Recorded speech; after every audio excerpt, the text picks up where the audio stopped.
This is the EL3VATE Fusic365 podcast. And I know we thought the last guest was our last one, but we have JBlack in the building. Hey, what's up? What's up? Super producer. Before we jump into this interview, we're going to go ahead and view these commercials.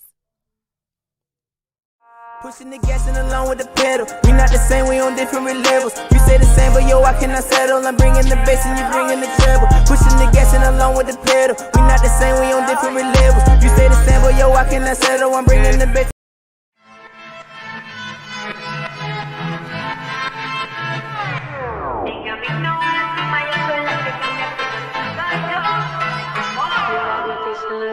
Sin atraso, soy un elatrano, braviarte que Picasso. Sinfonías de mis dientes se convierten en un palo pinto. Mis sentimientos, un universo estoy creando. Sé que lo puedes ver, difícil comprender. Es mi forma de ser, realeza y poder. Se retiró R de reggaetón, llegó la... Alrighty, guys, welcome back again. I am Christina Diaz, and we have our final guest of tonight, JBlack. What's going on? Hey, how you feeling? I'm feeling well. How are you? Doing good. I'm doing good. That's good. So let's just jump a little bit into it. It's the producing that you got going on, making beats. How did you get involved in that? How did you know that that was something that you were not just gonna be good at, but just that's just what you wanted to do? I would say, honestly, it found me. I wasn't really trying to, being a producer wasn't my thing. I was in IT before this. Yeah. I worked in sales. I worked other jobs. But music was more of a hobby, you know. So I started off on a little basic keyboard, a little Casio WK300, and it was a sample keyboard. Now I learned how to sample with that and make little beats. But when I was doing that, it wasn't really intentional of me wanting to blow up with it. Yeah. So how did it really get serious for you? Like, what was the point where it clicked? Like, wait a minute. I feel like because I've been doing this for over 12 years, I feel like there's still never like a click. I just feel like you just kind of gradually see the growth just kind of go up, right? But one of my friends in sales, he created an Instagram account for me because he saw what I did, and he's like, "Oh, you should keep posting this. Keep posting what you do. Just post that and whatever." So that's pretty much what happened. Just the slow brew, and that is do his thing. Crazy. Now, when it comes to, I guess you can say, the beat making process, what kind of goes through your mind? I know you have to kind of envision what you want that track to sound like, or what you want it to embody. Do you envision an artist on it, and that's kind of what leads you? Like, what is your process when developing? I would say my process when developing is just really what feels good. Yeah. You know what I mean?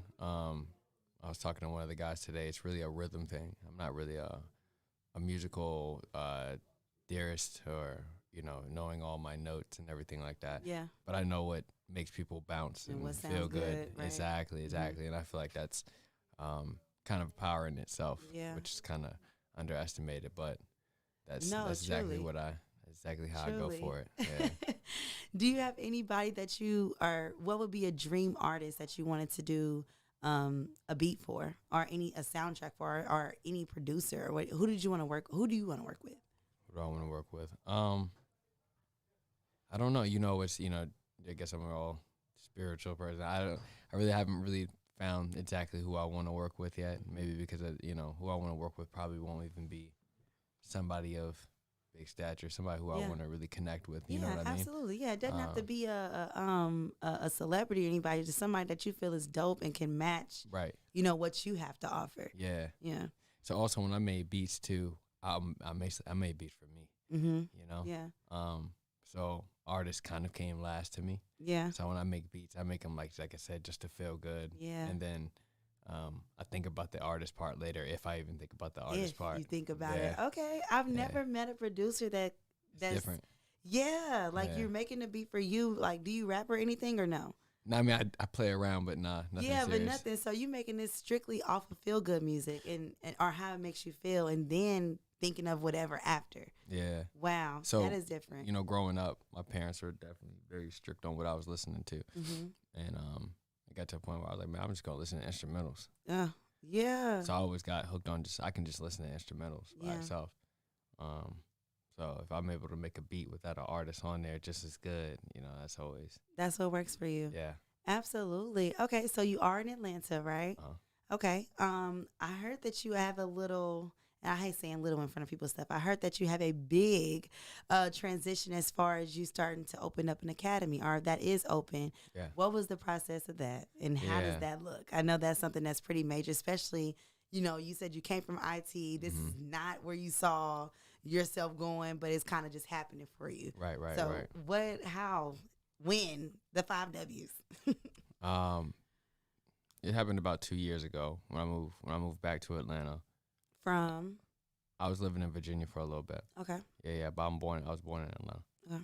But then I moved back, and I was just seeing everybody moving, and they not working on 9-to-5 job. Yeah. I was like, yo, how y'all doing that?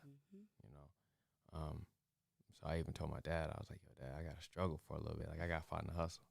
He said, I struggle. But I knew that's really the only way I was gonna be able to kind of lock in and find something. So shout out to Cato. Cato is a producer out here in the Atlanta area, out in the Atlanta area, who pretty good friends with. I talked to him. He was talking about, when's a good time for you to quit your job? You know what I'm saying? And we had a good little talk about that, just really finding out what I would do if I were to quit my job. You know what I'm saying? And I do love teaching people what I do, you know. So I just slowly built up the idea of, and really didn't know how I was going to do it, but just built up the idea of teaching people how to finger drum and doing what I do.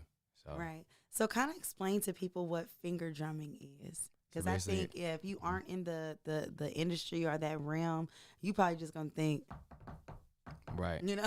Right. And that's good. And that's good that you say that too, because that's my goal of Finger Drumming Academy, is to bring that out and not make that more of a niche thing or something that gets looked upon. Now, I think it is doing kind of a better job of displaying itself. You got Chloe Bailey. She was on the Jimmy Kimmel show doing it. Kanye. Killing it. He's doing it. So a lot of people are bringing out their MPCs and displaying the art of finger drumming. Absolutely. But it's basically with you having 16 pads, 64 pads, any type of beat making controller, and you're live performing. Every pad you have is a one shot. And you keep it going. Yeah. When you stop, the beat stop. That is crazy. Yeah.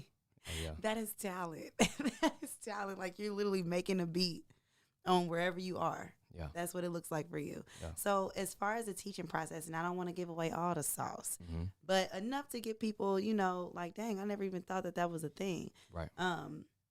How you develop that skill set? I mean, of course, outside of practice and, having the passion for it, how do you develop and cultivate that skill set to where you turn from it turns from a hobby to something you like to do to, I'm a professional at this, and I'm actually raw enough to teach somebody, and even rawer to open up a school. You know what I'm saying? Right. So how does that transition?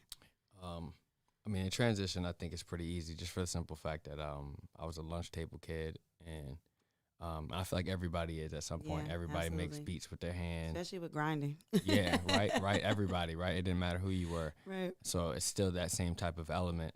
And I really teach that, of the brainless part of it, of not trying to remember, okay, which pad to hit, but just kind of embodying, just like if you were to hit the table and make a beat with that. Right.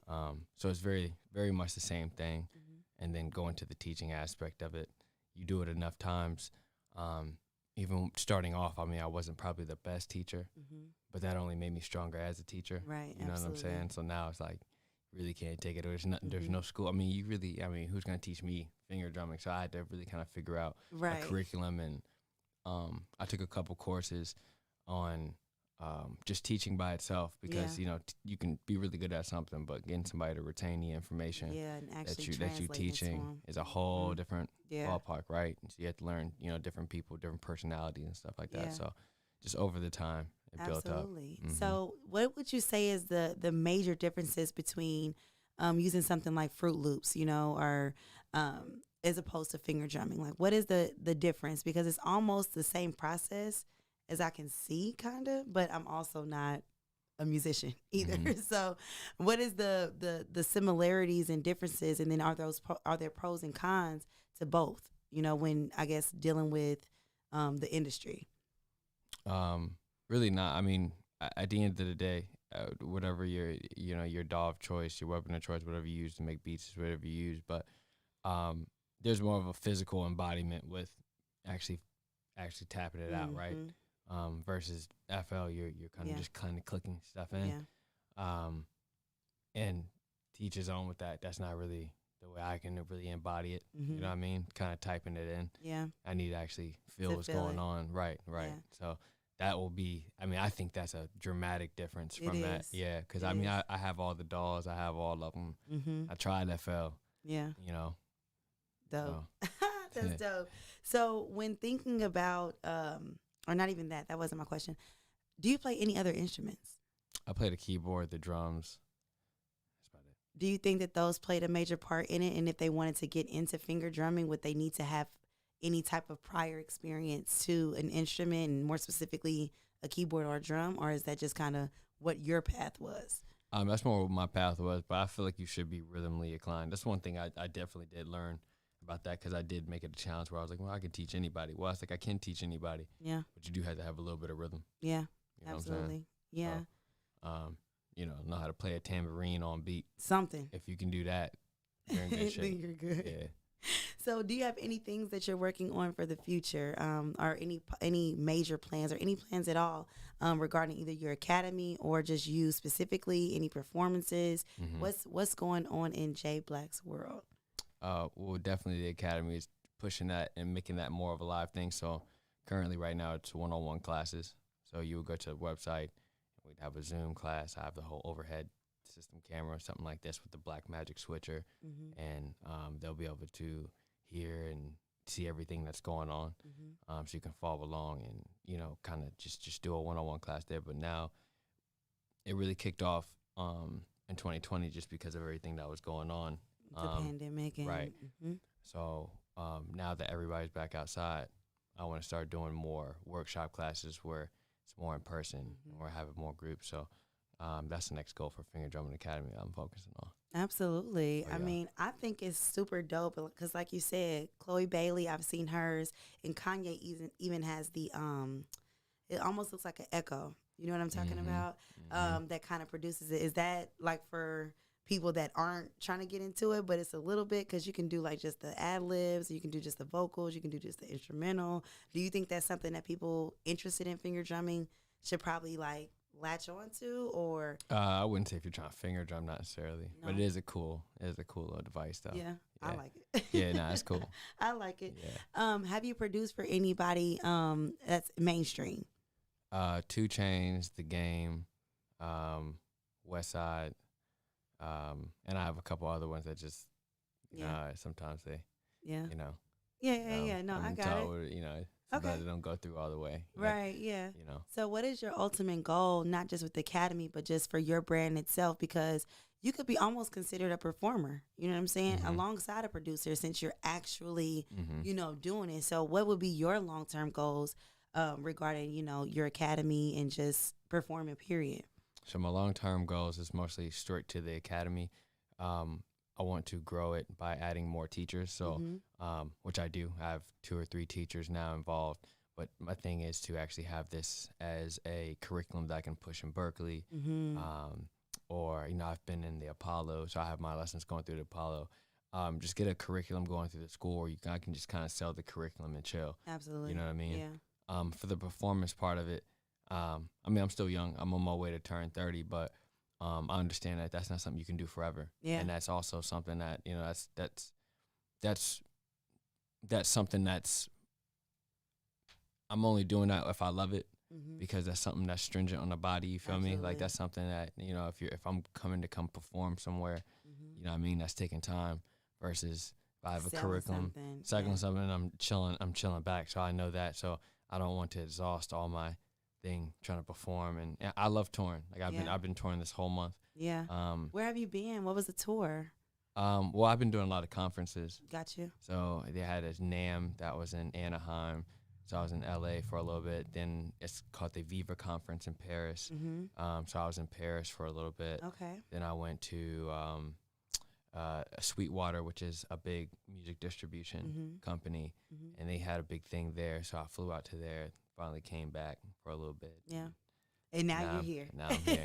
Yeah. So you feel like it's snowballing at this point now? Well, it's always been kind of doing this thing. It's just more. So it's really, I don't want to say no work behind it, but it's almost like it speaks for itself, and those who know, and those who don't type thing. Oh, you will know. Yeah, you will. Yeah, for sure.